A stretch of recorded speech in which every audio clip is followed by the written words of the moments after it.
పదాలు తెలియని పెదవులకు అమృతవాక్యం అమ్మ. సంతానలేమి సమస్యతో బాధపడుతున్న ప్రతి స్త్రీమూర్తి బాధను మేము అర్థం చేసుకోగలం. 49 అంటే కాంగ్రెస్ షర్మిల కాంగ్రెస్ లో చేరడం వెనుక టీడీపీ చంద్రబాబు హస్తం ఉందనా? ఖచ్చితంగా మొత్తం దాన్ని ఫెసిలిటేట్ చేసే దాంట్లో అది ఏ రకంగా డైరెక్ట్ వచ్చిందో కానీ మొత్తం మీద వచ్చి ఇది ఇట్లా జరిగితే ఆయన తనకేం కావాలనేది అందరి ద్వారా చేయించడానికి చేసే ప్రయత్నాల్లో అందులో తాజాగా ఇది కొత్తది ఇప్పుడు జరిగింది. కాంగ్రెస్లో షర్మిలమ్మ గారి ప్రవేశం కానీ ఇప్పుడు జరగబోయే డ్రామా కూడా ఆయనకు కావాల్సింది ఏంటి? స్టేట్ డెవలప్మెంట్ కానీ స్టేట్లో జరుగుతున్న పరిణామాలు కానీ 14-19 మధ్య ఏం జరిగింది, ఇప్పుడు జరుగుతున్న అభివృద్ధి కార్యక్రమాలు సంక్షేమ కార్యక్రమాల మీద కానీ చర్చ జరగకూడదు. ఆ పేరు మీద ఆ అజెండాతో జనంలోకి వెళితే ఆయనకు మైనస్ మార్కులే వస్తాయి. ఎందుకంటే జగన్మోహన్ రెడ్డి గారు మేనిఫెస్టోలో చెప్పినవన్నీ చెప్పనివి కూడా పాజిటివ్ చాలా అమలు చేశారు, ప్రూవ్ చేసుకున్నారు.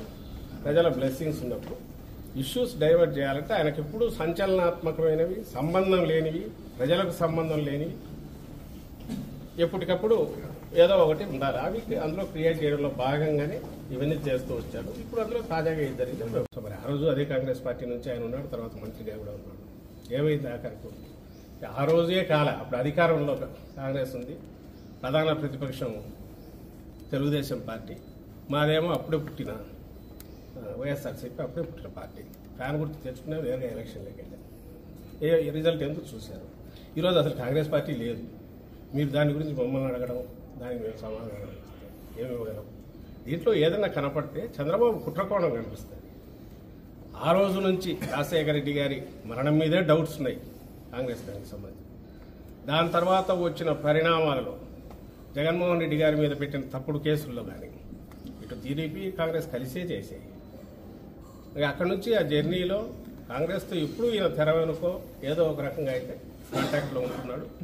ఇప్పుడు కొత్తగా దానికి మళ్ళీ ఇంత జీవం పోసి జగన్మోహన్ రెడ్డి గారి మీద దుమ్ము ఎత్తిపోయించడం ఎట్లా, లేదా ఏదైనా ఓటు ఏదైనా ఉంటే కొంచెం లాగ్గలమా అనే ఒక దింపుడు కళ్ళ ఆశతో ఈరోజు ఈ ప్రయత్నాలు చేస్తాం. గురించి జగన్మోహన్ రెడ్డి గారి గురించి క్వశ్చన్ చేయడం కూడా ఎందుకబ్బా? ఆయన వచ్చిందే నిన్ననో ఇంకా పూర్తయిన పార్టీ దీనికి కూడా కాలేదు. ఆయన ఏ రీజన్తో వచ్చారో, ఇప్పుడు ఏ రీజన్ చేశారని ఆయన అంటున్నారో కూడా తెలియదు. ఏదో ట్వీట్ ఇచ్చారని అనుకున్నారు. దాని అసలు వచ్చింది ఎందుకు వచ్చారో కూడా పూర్తి తెలియదు. అభిమానంతో వచ్చింటే ఆయన కూడా అక్కడ ఏమన్నారు, కొద్ది కాలం పాటు దూరంగా ఉండదలుచుకున్నారు. ఆ రీజన్స్ తెలియాలి. తెలిసినాక దాని గురించి ఏమన్నారు. షర్మిల గారు కూడా కాంగ్రెస్ పార్టీలో చెప్పేందుకున్నారు, మీకు చెప్పలేదు. కాంగ్రెస్ పార్టీలో చేరారు, పార్టీని కూడా విలీనం చేశారు. మరి ఆ పార్టీలో జాయిన్ అవటం మరి వైసీపీకి ప్లస్. కామెంట్లో ట్వీట్ చేశారు లోకేష్, అంటే తల్లినే గెంటేసిన వాడికి అంగన్వాడీల సమస్య తెలుసుకుందంటూ కూడా వాళ్ళ నాయన వాళ్ళ అబ్బనే అంటే తాతను ఆయన్నే ఎన్నుకోవడం వచ్చినాడు, సాగు కూడా కారణమయ్యాడు. అతను వచ్చి ఈరోజు మాట్లాడాడు. ఎస్మా అనేది ఎందుకు పెట్టారు? ఎవరి మీద కఠినంగా పోవడానికి కాదు, ఆ సర్వీసెస్ ఇంపార్టెన్స్ చెప్పడానికి పెట్టారు. అవి ఎమర్జెన్సీ సర్వీసెస్ కాదా? గర్భిణులకు, బాలింతలకు, చిన్నపిల్లలకు సర్వీసెస్ చేయాల్సింది మంత్ మొదలైంది. రేషన్ సప్లై చేయాలి, వాళ్ళకి ఇవ్వాల్సినవన్నీ వీటికి సంబంధించి చూసుకోవాల్సింది. ఇప్పటికే ఎన్ని రోజులైంది మొదలైంది, ఎన్ని రోజులు నడవనివ్వాలి? 14-19 మధ్య వీళ్ళే అధికారంలో ఉన్నారు కదా. వాళ్ళ నాయన మాదిరి అంతకుముందు చంద్రబాబు నాయుడు చేసిన గుర్రాలతో తొక్కించలేదుగా జగన్మోహన్ రెడ్డి గారు. మరి సమ్మె చేస్తూనే ఉన్నారుగా. అయితే ఇప్పుడు నెల వచ్చింది, ఇప్పుడు మళ్ళీ సర్వీసెస్ మొదలు పెట్టాలి. కాబట్టి ఎమర్జెన్సీ సర్వీసెస్ కింద పెట్టారు. ఆ ప్రొవిజన్ ఉంది, లేదు వదిలేయమంటారా? సరే వీళ్ళు ఇట్లే రోడ్ల మీద ఉంటారు, పిల్లలు అట్లే ఇది కానీ ఆకలితో అలమటించని తల్లులు కానీ, బాలింతలు కానీ, గర్భిణులు కానీ వాళ్ళు సఫర్ కానీ ఇవన్నీ కావాలని కోరుకుంటున్నాడా చంద్రబాబు నాయుడు ఆయన కొడుకు? ఏమన్నా అర్థం ఉందా దానికి మాట్లాడేదానికి? నోటికి ఏది వస్తే అది మాట్లాడమేనా? మళ్ళీ చెప్తున్నాను, వాళ్ళ తాతను చంపింది ఎవరు? చంద్రబాబు నాయుడు కదా కారణం. దానికి ఆన్సర్ ఇవ్వను. పొద్దుపోని మాటలని ఏదో ప్రాస కుదిరిందనో, లేకపోతే నినాదం లాగా ఉంటుందనో, ఏదో దబాయించవచ్చు, ట్విట్టర్ ఉంది కదా దాంట్లో ఒకటి పెట్టడము, దానికి మీరు వచ్చి మమ్మల్ని అడగడము. అసలు మీరు క్వశ్చన్ చేయాలి, మీరు వాళ్ళని అడగాలి. ఎస్మా అంటే ఏంటిది? Emergency services. పోనీ కాదా అవి? క్వశ్చన్ ఏంటి లోకేష్కు? ఆయన స్టాన్ఫర్డ్లో చదివాడుగా.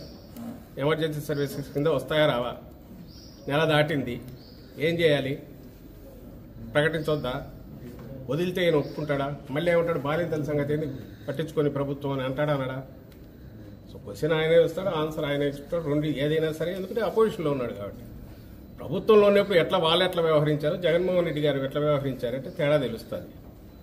ఎంత సంయమనంతో ఉన్నారు, ఎంత ఓపికగా మాట్లాడుతున్నాము, చేతులైతే దండం పెట్టి వాళ్ళని అడుగుతున్నాము. మీ సర్వీసెస్ చాలా విలువైనవమ్మా, చేయండి. మీరు చేయలేనని ఇన్ని డిమాండ్లు తీర్చాము. 11 ఎన్నో వస్తే దాదాపు 8, 9, 10 తీర్చాము. ఈ 1-2 దగ్గర కొంచెం తప్పనిసరి